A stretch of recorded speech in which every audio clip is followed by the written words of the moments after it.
Government sources have now released a list of some of the terrorists who were killed in the Indian strikes on 7th of May.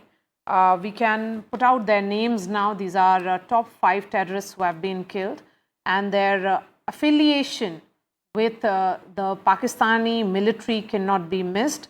Mudassar Hadian Khas, associated with Lashkar-e-Taiba, was in charge of Markaz Taiba Muridke. Remember, one of the shellings which, in fact, one of the strikes which happened by India was in Muridke, and he received a guard of honor at his funeral by the Pakistani army.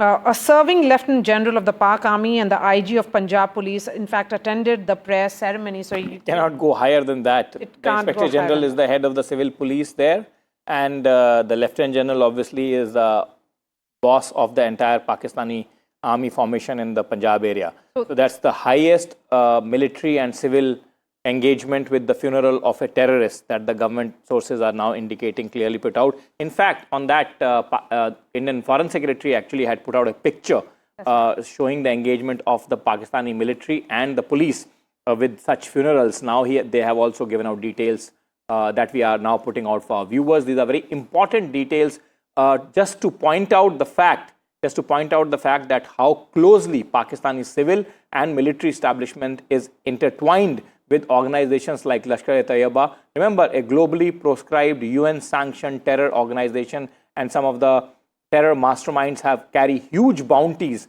in a special program that Government of United States of America, Federal Bureau of Investigation runs, called the US Rewards Program. Some of them have bounties stretching up from $5 million to up to $25 million.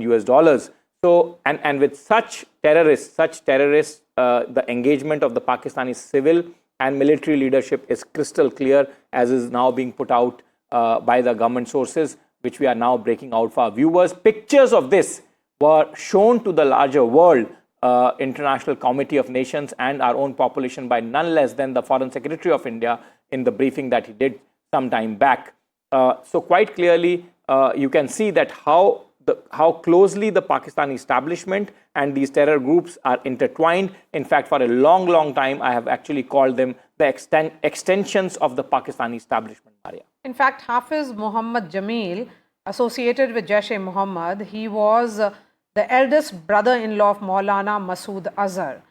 He was actively involved in radical indoctrination of youth and fundraising for Jash-e-Mohammed. Then there is another name, Muhammad Yusuf Azhar, associated again with Jash-e-Mohammed, brother-in-law of Maulana Masood Azhar. He handled all the weapons training for Jash-e-Mohammed. He was wanted in the IC-814 hijacking case. IC-814 hijacking, a word on that, and the role of Jash-e-Mohammed in that hijacking episode. I mean, that's probably the last time that our civilian airliners faced that kind of threat. And Pakistan was actively engaged in it. It was completely clear to the world that Pakistani establishment was completely backing those terrorists. Jash-e-Mohammed's boss, who actually formed Jash-e-Mohammed, Maulana Masood Azhar, after coming out of Indian prison, was released during that hijacking, that infamous exchange of terrorists, for which the government of India was also panned by certain quarters. But remember, at stake was also lives of nearly 200 innocent civilians, passengers of that ill-fated aircraft or flight IC-814. Jash-e-Mohammed and remember, Maria, Jash-e-Mohammed and Lashkar-e-Taiba are two pincers of the extensions of Pakistani establishment. Whenever there is heat that builds up on Jash-e-Mohammed, Pakistan starts to prop up Lashkar-e-Taiba in the eyes of the global fraternity, in the sense of as a terror group. When the heat builds on Lashkar, then the Jash is given that frontline role. So Pakistani establishment has very conveniently used these two terror groups for training, attacking, and blackmailing, siphoning off of legitimate funds and manpower from all kinds of legitimate sources. This is not only our complaint. This is the complaint of the Pakistan's eastern neighbors also, like Iran, that these are the terror establishments being backed by Pakistan actively. And since we have highlighted that aspect, that how intertwined the equations between the terror groups and the Pakistani establishment has been, another name here is Khalid. We should actually put out that picture on our screen for our viewers that Foreign Secretary himself displayed in the briefing day before. So if if our desk can do that, put out that picture that the Foreign Secretary was holding in his hand, that picture, as they say, a picture is worth 1,000 words, alongside this information will make it absolutely clear to our world, the world that is watching the broadcast of NDTV and our population, that how closely intertwined these two are. Actually, according to me, extensions of the Pakistani military establishment, these terror groups. So Khalid Abu Akasa was associated with Lashkar-e-Taiba. In fact, he was involved in multiple terrorist attacks in Jammu and Kashmir. His funeral was held in Faisalabad, and it was attended by senior Pakistani army officials and Deputy Commissioner of Faisalabad. Moving on to Muhammad Hassan Khan, he was associated with Jash-e-Mohammed, played a key role in coordinating terrorist attacks in Jammu and Kashmir. He was son of Mufti Asghar Khan, operational commander of Jash-e-Mohammed in POK, which is Pakistan-Occupied Kashmir. This is coming in by way of government sources, but important aspect, as was pointed out by the Foreign Secretary, that these funerals were post the strikes carried out by India on Muridke and in Bahawalpur, which were the headquarters of these terror groups, Jash-e-Mohammed and Lashkar-e-Taiba. When the funerals happened, it was attended by top officials of the Pakistan Army and also the IG of these range. This happened in Punjab, so it was IG of Punjab Police who attended the prayer ceremony. So essentially, the civil and the military leadership both were present, as if honoring some sort of, as if that's the picture. That's the picture.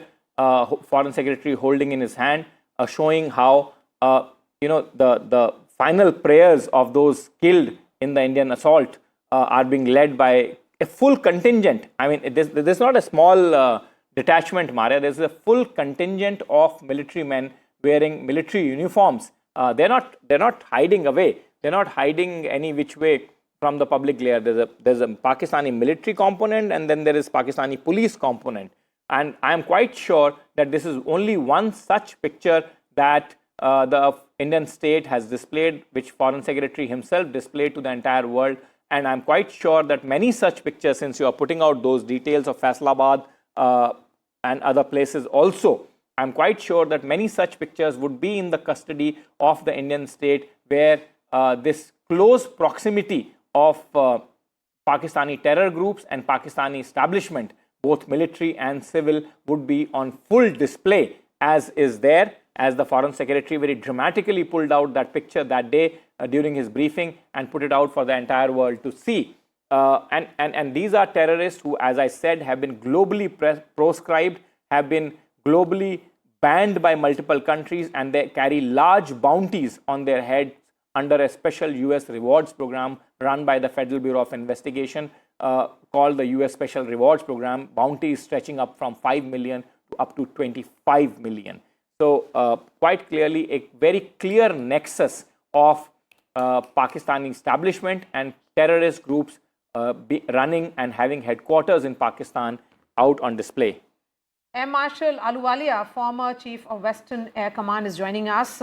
Air Marshal Ahluwalia, details coming in, and what is becoming increasingly clear, as Nikunj was saying, that these terror groups were essentially an extension of Pakistani military, and the fact that during their funeral, senior officials of generals and IGs are in attendance means a lot. I mean, as they say, a picture is worth 1,000 words. We are looking at those visuals as well.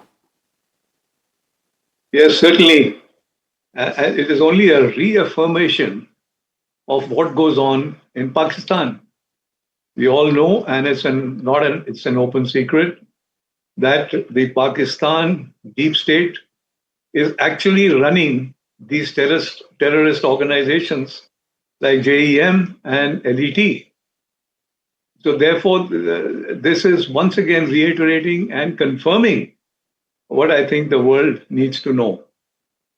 And then what is happening now is they've led us into a situation where the two sides are in absolute, they're facing each other, ready to go into battle subsequently. We are at a very critical stage now, especially after the Pakistanis have hit, all our places, civilian organizations, civilian establishments, civilian residential areas with, these UAVs right across the LOC, and even places like Amritsar and places like Jammu, which have been very hardly hit. They've also tried to hit our bases in some places. I don't think they have achieved any success because the air defense setup that we've got has been very, very efficient in shooting down, I would say, these drones. These drones are not easy to shoot because they're very, very small. They hardly contain, they cannot cause very much damage, but they can be a nuisance value, like you see, in the Palestine conflict. But notwithstanding that, what do we do now? We have reached a stage where we are firing missiles at them. Missiles in the sense that we're firing missiles from the air, airborne platforms, and missiles from the ground, like BrahMos. Now, these are deadly weapons. So we've got into a situation as to who is going to blink first. And this is only going to go to the next step, to the next step, to the next step. And I only see the future here where we have to make sure that the Pakis bend their knees.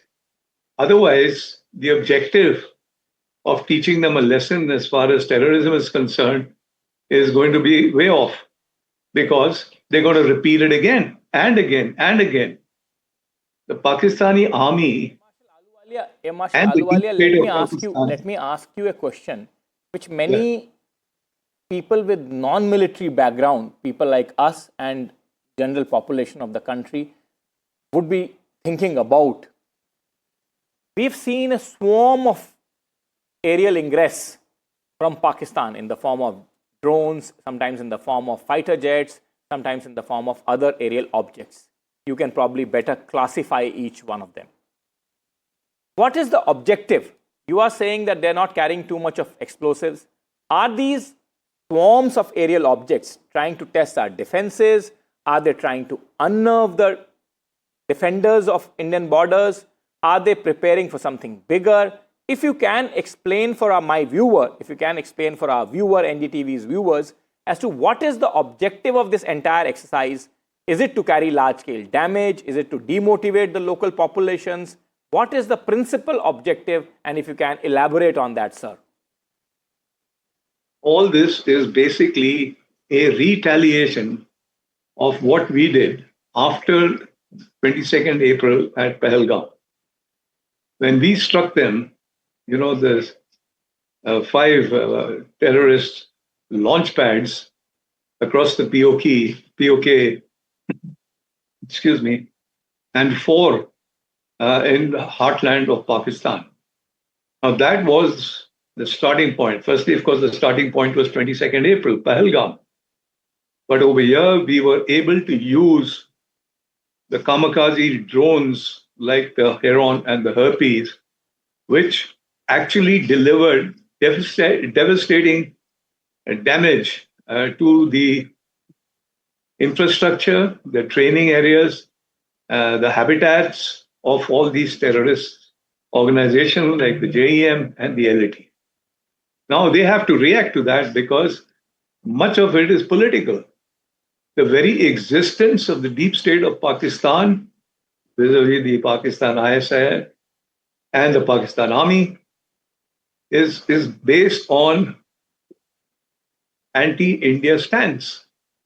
Now, if they do not react, then they're finished politically.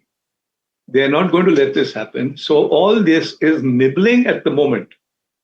The question is, how far are they going to nibble and irritate? I think this is mostly, more than anything else, irritation. Notwithstanding, unfortunately, a few people on our side losing their lives. And what's more, they are actually breaking the rules of engagement by hitting civilian areas. Very unfortunate, especially those people who are living on the borders, on the line of or close to the LOC. They are suffering tremendously in terms of their infrastructure, their their buildings, their habitats, but very importantly, their lives as well. So therefore, this has been a retaliation, which they had to do some sort of retaliation. Now the big question is, are they going to leave it at this? Are we going to leave it at this?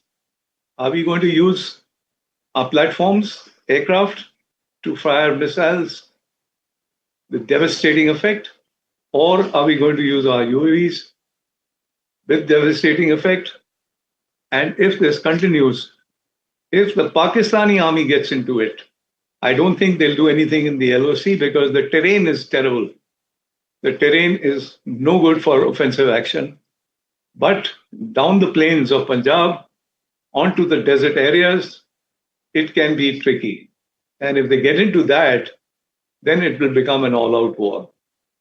And slowly, I think we have to be very careful. These guys, now they're putting out that they're ready to use the nukes if required. Or they're still contemplating how to position their nukes. They had that meeting, or they announced that the meeting of their command center, the command committee that is in charge of pressing the trigger, they are meeting and they're going to decide. So notwithstanding all that, it's going to be murky as we go into the future. How far we go is, I think, nobody's guess. It's neither Pakistan nor India that will be able to dictate how far and what to do. So let's see what goes on now. And let's see if the Pakistani army ventures out, because they're going to suffer a very bloody nose